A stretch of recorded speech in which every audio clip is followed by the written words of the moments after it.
ہم انسانیت کی اتنی تذلیل کرتے ہیں کہ لاشوں پہ بھی ہماری سیاست ہوتی ہے، مرنے کے بعد بھی انسان کو نہیں چھوڑتے، جنت اور جہنم میں پہنچا کے دم لیتے ہیں، انسانی جان لینے کے بعد بھی دل نہیں بھرتا، ہاتھ کاٹتے ہیں، پاؤں کاٹتے ہیں، کان کاٹتے ہیں، گندے نالے کے سپرد کر دیتے ہیں یا گندگی کے ڈھیر کے اوپر پھینک دیے جاتے ہیں۔ ہمارے مرنے والے حق پر تھے، تمہارے مرنے والے باطل پر ہیں۔ ہم مقدس مشن پہ نکلے تھے، تم فتنہ اور انتشار پھیلانے کے لیے نکلے ہو۔ بسم اللہ الرحمن الرحیم۔ ہم بطور مسلمان اور انسان ایسی گراوٹ تک پہنچ چکے ہیں کہ اپنے مخالفین کو نیچا دکھانے کے لیے کسی بھی حد کو عبور کرنے کے لیے تیار رہتے ہیں۔ وہ مخالفین چاہے سیاسی ہوں یا مذہبی ہوں، پھر نہ ہمیں انسانیت یاد رہتی ہے، نہ ہمیں اسلام یاد رہتا ہے، نہ ہمیں ظالم اور مظلوم کے درمیان فرق یاد رہتا ہے، نہ ہمیں حق یاد رہتا ہے، نہ ہمیں باطل یاد رہتا ہے۔ ایسے ایسے فتوے بازی کرتے ہیں کہ اگلے بندے کو جنت اور جہنم میں پہنچا کے دم لیتے ہیں، جیسے جنت اور جہنم کا ٹھیکہ ہم نے لے رکھا ہے، جنت اور جہنم کا فیصلہ ہم نے کرنا ہے۔ ہمارے مرنے والے حق پہ تھے، تمہارے مرنے والے باطل پہ ہیں۔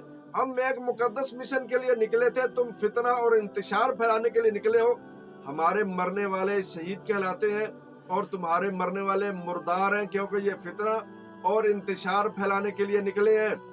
ایک بات یاد رکھے، جو بھی جماعت، گروہ، فرقہ یا ملک کسی بھی مقصد کے لیے کام کر رہے ہیں، اس مقصد کے حصول کے لیے ان کے جو لوگ مارے جاتے ہیں وہ ان کو شہید کہتے ہیں، حق پہ کہتے ہیں، سچ پہ کہتے ہیں، وہ مسلمان ہو یا غیر مسلم ہو۔ آپ ہندوؤں کی مثال لے لیجئے، وہ کیا کہتے ہیں؟ ہمارے اتنے شہید ہو چکے ہیں۔ عیسائی کیا کہتے ہیں؟ یہودی کیا کہتے ہیں؟ ہمارے اتنے شہید ہو چکے ہیں۔ بھائی اس کے مقابلے میں ایک کلمہ پڑھنے والا مسلمان کہہ دے بھائی اس مقصد کے حصول کے لیے اس کام میں ہمارے اتنے بندے شہید ہو چکے ہیں، تو اس میں کیا حرج ہے؟ یہ شہادت کا فیصلہ ہم نے کرنا ہے، یہ اختیار ہمیں دیا گیا ہے؟ نہیں، یہ اختیار اللہ تعالیٰ کا ہے کہ کس کو شہادت کا درجہ ملنا ہے، کس کو شہادت کا اجر ملنا ہے، کس کی شہادت حق پہ ہے، کس کی باطل پہ ہے، کون سیدھے رستے پہ تھا، کون فتنہ انتشار پھیلانے کے لیے نکلا تھا، کس کی نیت ٹھیک تھی اور کون ریاکاری کے لیے نکلا تھا۔ یہ فیصلہ ہم نہیں کر سکتے۔ کہنے میں کیا حرج ہے بھائی؟ اگر غیر مسلم کہہ رہے ہمارے شہید ہیں، اس کے مقابلے مسلمان کہہ دے تو اس کے اوپر اتنی فتوی بازی کیوں بھائی؟ آپ تو نکلے انتشار کے لیے ہو، فتنے کے لیے نکلے ہو، اپنے مرنے والوں کو شہید تم کیسے کہہ سکتے ہو؟ تم تو فلاں فلاں گندا کام کر رہے ہو بھائی۔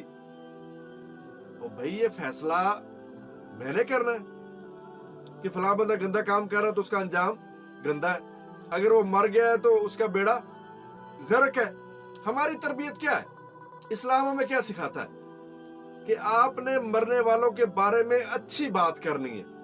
اگر آپ اچھی بات نہیں کر سکتے، اپنی زبان بند رکھیں۔ مرنے والے کی برائیوں کو اچھالنا نہیں ہے، اس کے بارے میں آپ کے ذہن میں کوئی اچھی بات ہے تو آپ لوگوں کو بتائیں، اگر نہیں ہے تو اپنی زبان بند رکھیں۔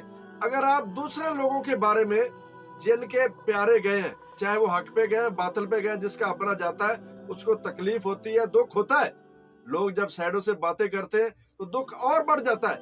جب آپ دوسروں کے بارے میں باتیں کریں گے تو وہ مقابلے میں آپ کے بارے میں باتیں کریں گے تو پھر پریشانی ہوتی ہے۔ جب آپ کسی کے جھوٹے کو، آپ کے نزدیک چاہے وہ جھوٹے ہیں، ان کے نزدیک وہ سچے ہیں، اسلام کیا کہتا ہے، قرآن کیا کہتا ہے؟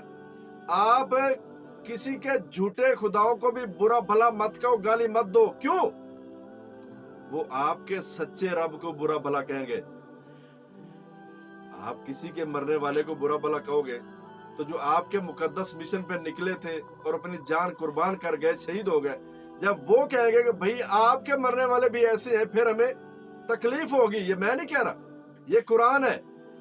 لا تسبوا الذین یدعون من دون اللہ، جو لوگ اللہ تعالیٰ کے علاوہ کسی کو پکارتے ہیں ان کے خداؤں کو بھی تم برا بھلا مت کہو، وہ بغیر علم کے تمہارے سچے خدا کو برا بھلا کہنا شروع کر دیں گے۔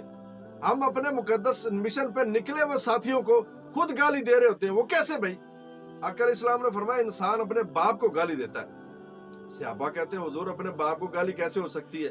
فرمایا وہ کسی کے باپ کو گالی دیتا ہے گویا وہ اپنے باپ کو گالی دے رہا ہے۔ جب آپ کسی کے مرنے والے کو برے القابات سے نوازیں گے تو وہ بھی جواباً آپ کے مرنے والوں کو برے القابات سے نوازے گا۔